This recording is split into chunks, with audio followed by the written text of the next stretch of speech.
बलूगत का topic start किया हुआ है आज की वीडियो में कि बलूगत डिले होने की क्या वजूहात हो सकती हैं लड़के और लड़कियों में।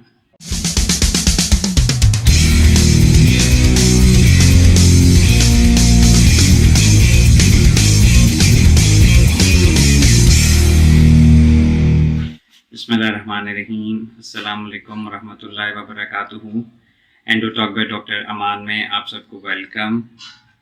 आप लोगों ने अगर अभी तक सब्सक्राइब नहीं किया चैनल तो उसको सब्सक्राइब करें, बेल आइकॉन का बटन हिट करें ताकि अगर आपसे रेलेवेंट कोई वीडियो अपलोड होती है तो आप लोगों को नोटिफिकेशन मिले और आप लोग सुने और आपको फ़ायदा हो। ऑब्वियसली आप एजुकेट हों रिगार्डिंग दैट टॉपिक।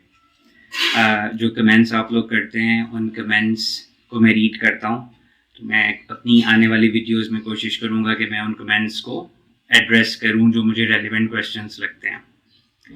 बलूगत का टॉपिक स्टार्ट किया हुआ है आज की वीडियो में कि बलूगत डिले होने की क्या वजूहात हो सकती हैं लड़के और लड़कियों में।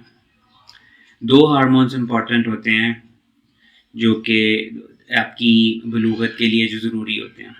एक हार्मोन जो ब्रेन से पैदा होता है वो GnRH हार्मोन है और दूसरा हार्मोन बॉयज़ के अंदर टेस्टोस्टेरोन है, गर्ल्स के अंदर जो वो दूसरा हार्मोन है वो ईस्ट्रोजन है। तो होता क्या है कि आपके ब्रेन से GnRH पैदा होता है और GnRH हार्मोन आपकी जो है वो एक्ट करता है लड़कों में टेस्टिकल्स के ऊपर और वहाँ से मेल हार्मोन निकालता है जिसको टेस्टोस्टेरोन कहते हैं। और वही GnRH लड़कियों में जब पैदा होता है तो वो उनकी ओवरीज पे एक्ट करता है। डायरेक्टली नहीं करता, वो पिट्यूटरी में हार्मोन्स दो मज़ीद होते हैं LH और FSH, उनके ज़रिए GnRH जो है वो एक्ट करता है टेस्टिकल्स पे और टेस्टोस्टेरोन निकालता है और ओवरीज में वो एक्ट करता है और ईस्ट्रोजन निकालता है।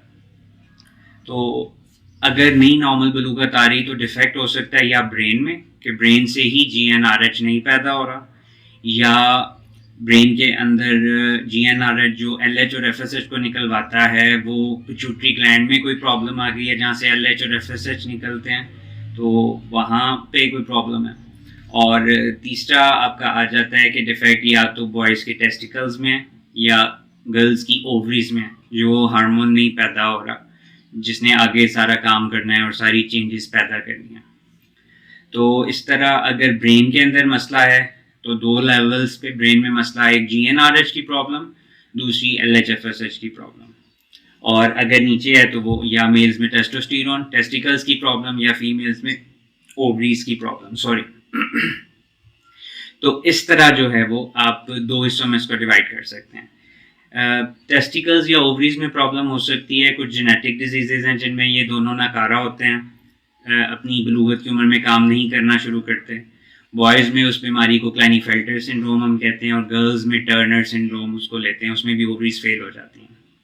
इसके अलावा कोई भी प्रॉब्लम, कोई ऑटोइम्यून डिजीज़ हो सकती है जो ओवरीज और टेस्टिकल्स को नकारा बना सकती है, कोई इन्फेक्शन इनको नकारा बना सकती है। कनपेड़े जो हैं उनमें अक्सर ऐसी एंटीबॉडीज़ बॉडी के अंदर पैदा होती हैं जो कि बॉयज़ के अंदर टेस्टिकल्स को नकारा कर सकती हैं और गर्ल्स में ओवरीज को नकारा कर सकती हैं इन्फेक्शन और इन्फ्लेमेशन की वजह से।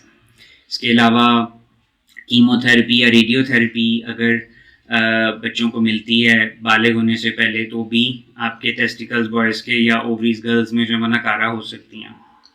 तो ये डायरेक्ट कॉजेज़ आ जाती हैं जिनमें ओवरीज और टेस्टिकल्स इनका प्रॉब्लम आ जाए और हार्मोन नहीं पैदा होगा तो फिर तब्दीलियाँ भी नहीं आएंगी। तो इनको हम प्राइमरी हाइपोगोनेट कहते हैं। प्राइमरी हाइपोगोनेटिज्म इस बीमारी को कहा जाता है जिसमें ओवरीज टेस्टिकल्स ही काम करने से कासिर हैं। अगर ब्रेन में GnRH या पिट्यूटरी ग्लैंड जो ब्रेन के अंदर है उसके अंदर प्रॉब्लम है तो LH FSH नहीं पैदा हो रहे तो उनकी प्रॉब्लम की वजह से अगर नई मेल और फीमेल्स में तब्दीलियाँ बलूगत की आ रही तो हम उसको सेकेंडरी हाइपोगोनेटिज्म कहते हैं।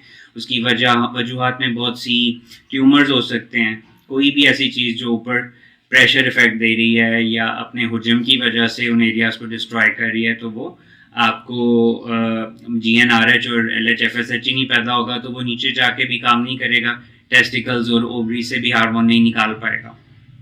तो ये हो सकती है वजह। इसके अलावा कोई भी बीमारी या क्रॉनिक एलिमेंट अगर बच्चों को है किसी भी किस्म की तो उस क्रॉनिक एलिमेंट में अल्लाह मियाँ का निज़ाम है कि अगर बच्चे को कोई क्रॉनिक इलनेस चल रही है जो कि कंट्रोल नहीं है, तो बच्चों को क्या होता है कि बच्चों का जो GnRH की प्रोडक्शन है वो रुक जाती है, वो नहीं पैदा होता। और GnRH ही वो प्राइमरी हार्मोन है जो सबसे पहले बलूगत के अमल में पैदा होना शुरू होता है।